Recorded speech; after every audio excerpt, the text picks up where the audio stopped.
Hello everyone, this side Bharti and आज हम बात करेंगे रेस्पिरेटरी डिस्ट्रेस के बारे में। तो हमने बहुत सुना है कि पेशेंट को सांस लेने में दिक्कत होती है, पेशेंट को वेंटिलेटर सपोर्ट पे रख दिया है, पेशेंट को बाईपैप लगा दिया है, पेशेंट को ऑक्सीजन पे रखा है। तो ये सारी जो कंडीशन है ये हमारे रेस्पिरेटरी डिस्ट्रेस के अंदर आती है, क्योंकि पेशेंट को क्या होता है कि रेस्पिरेटरी डिस्ट्रेस हो जाता है। लेकिन ये तो हमें पता ही नहीं कि रेस्पिरेटरी डिस्ट्रेस में होता क्या है। हमें ये पता है कि सांस लेने में दिक्कत हो जाती है, लेकिन वो दिक्कत हो क्यों रही है? आखिर ऐसा क्या हो रहा है हमारे बॉडी के अंदर कि हमें ये सारी चीजें देखने के लिए मिल रही है? क्यों हमें पेशेंट को ऑक्सीजन देनी पड़ रही है? क्यों हमें पेशेंट को वेंटिलेटर सपोर्ट पे रखना पड़ रहा है? क्यों हमें पेशेंट को बाईपैप सपोर्ट पे रखना पड़ रहा है? क्यों हमें इतना कुछ करना पड़ रहा है? तो चलिए आज बात कर लेते हैं हम रेस्पिरेटरी डिस्ट्रेस के बारे में। तो रेस्पिरेटरी डिस्ट्रेस जो है एक ऐसी कंडीशन है जिसके अंदर पेशेंट को सांस लेने में प्रॉब्लम होनी स्टार्ट हो जाती है। और वो प्रॉब्लम होती क्यों है? या तो पेशेंट का रेस्पिरेटरी सिस्टम मतलब कि लंग्स ठीक से काम नहीं कर रहे हैं, या तो फिर कुछ ऐसा हो रहा है बॉडी के अंदर कि उसके जो लंग्स हैं वो CO2 को बाहर ही नहीं निकाल पा रहे हैं, जिसकी वजह से क्या हो रहा है, बॉडी को ब्लड के अंदर ऑक्सीजन की कमी हो रही है। ऑक्सीजन की कमी हो रही है तो बॉडी क्या करेगी, रिक्वायरमेंट करेगी कि मुझे और ज़्यादा ऑक्सीजन दो। मेरे अंदर उतनी ऑक्सीजन नहीं है, उनके टिश्यूज़ को, ब्लड को, हमारी बॉडी के ऑक्सीजन की डिमांड बढ़ जाएगी। तो उस कंडीशन में हमें क्या करना होता है, पेशेंट को ऑक्सीजन देनी होती है। तो इस कंडीशन को बोलते हैं हम रेस्पिरेटरी डिस्ट्रेस, जब सांस में दिक्कत हो जाती है या फिर पेशेंट का रेस्पिरेटरी सिस्टम जो है ढंग से काम नहीं कर रहा है, CO2 को जो हमारे लंग्स है बाहर नहीं निकाल पा रहे हैं। तो इन सारी प्रॉब्लम्स को अगर हम मिलाएं तो ये बनता है हमारा रेस्पिरेटरी डिस्ट्रेस। अब हम बात करते हैं, अगर हमें कोई ऐसी कंडीशन आई है तो उसके कुछ ना कुछ कॉज होते हैं। वो कॉज क्या क्या हो सकते हैं कि हमें देखने के लिए मिल रहा है रेस्पिरेटरी डिस्ट्रेस।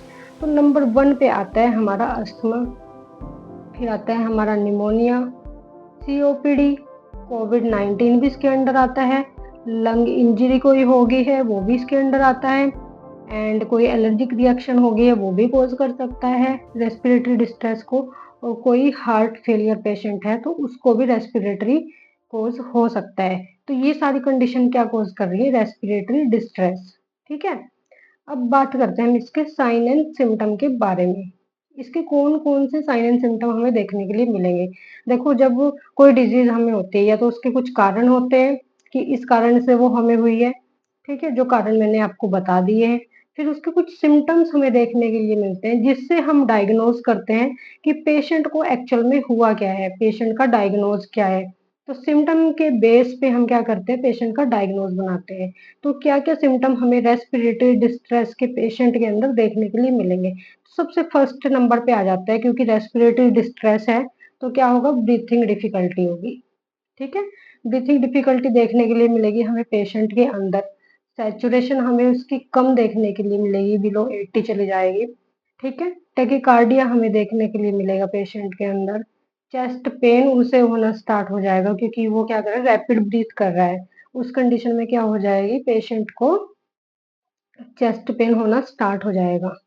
एंड कंफ्यूजन देखने के लिए मिल सकता है हमें पेशेंट के अंदर, फीवर देखने के लिए मिल सकता है, and last one is coughing. तो ये सारे सिम्टम क्या होते हैं, हमें रेस्पिरेटरी डिस्ट्रेस वाले पेशेंट के अंदर देखने के लिए मिलते हैं। फिर अगर हम बात करें कि ठीक है, हमें ये सारे सिम्टम्स पता चल गए और हमें ये भी पता चल गया कि किस कारण से ये रेस्पिरेटरी डिस्ट्रेस पेशेंट को हुआ है, तो हमें ट्रीटमेंट क्या-क्या देना है?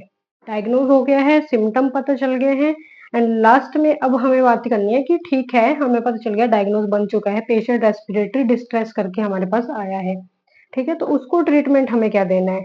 तो जैसे कि मैंने बताया, सिम्प्टोमैटिक ट्रीटमेंट हम इसके अंदर देंगे।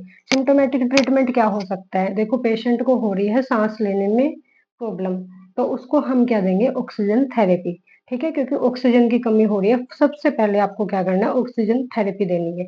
वाइटल चेक करोगे, देन आप देखोगे कि सैचुरेशन पेशेंट का क्या है, कम है।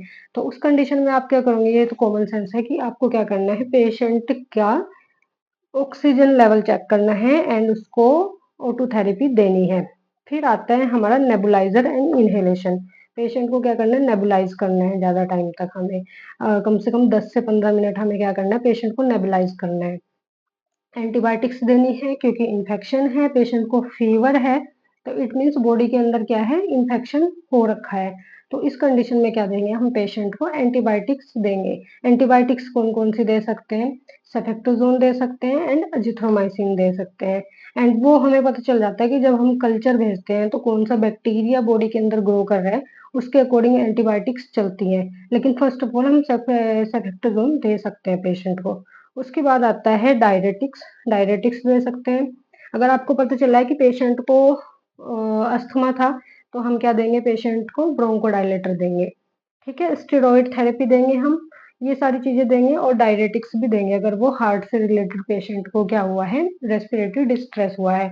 तो ऐसी जो हम ट्रीटमेंट देंगे वो क्या देंगे, हम सिम्प्टोमेटिक देंगे, जो-जो सिम्पटम्स हम उसे उसके अंदर दिख रहे हैं, उस सिम्पटम के अकॉर्डिंग हमें पेशेंट को क्या देना है, मेडिकल मैनेजमेंट देनी है। तो ये सारी चीज़ों का हमें ध्यान रखना है। अगर ये चीज़ आपके घर पे भी होती है, किसी पेशेंट को साँस लेने में दिक्कत हो रही है या फिर उसे टैकीकार्डिया हो गया अचानक से या फिर उसकी शॉर्टनेस ऑफ ब्रीथ हो रही है, तो अगर आपको ये सारे सिम्पटम दिख रहे हैं, तो जल्दी से जल्दी हॉस्पिटलाइज़ करो पेशेंट को क्योंकि ये एक लाइफ थ्रेटनिंग कंडीशन है। एंड इसके अंदर हम टेस्ट कौन-कौन से कर सकते हैं? टेस्ट इसके अंदर हम CBC, KFT, LFT and number 1 पे जो आता है एबीजी। एबीजी में हमें पेशेंट का पता चल जाता है कि वो CO2 उसने कितना रिटेन किया है, ठीक है? उसका एचबी कितना है और उसका ऑक्सीजन लेवल कितना है, हमें इसे और देनी चाहिए, नहीं देनी चाहिए। तो सबसे फर्स्ट पे आ जाता है ABG and CBC, KFT, LFT ये सब कुछ, ठीक है? पीटीआईएनआर। तो ये सारे टेस्ट हमें रूटीन टेस्ट उसके कराने होते हैं एंड ऐसी कोई कंडीशन आए तो जल्दी से जल्दी उसको हॉस्पिटलाइज़ कराना है पेशेंट को एंड इन सारी चीज़ों का ध्यान रखना है।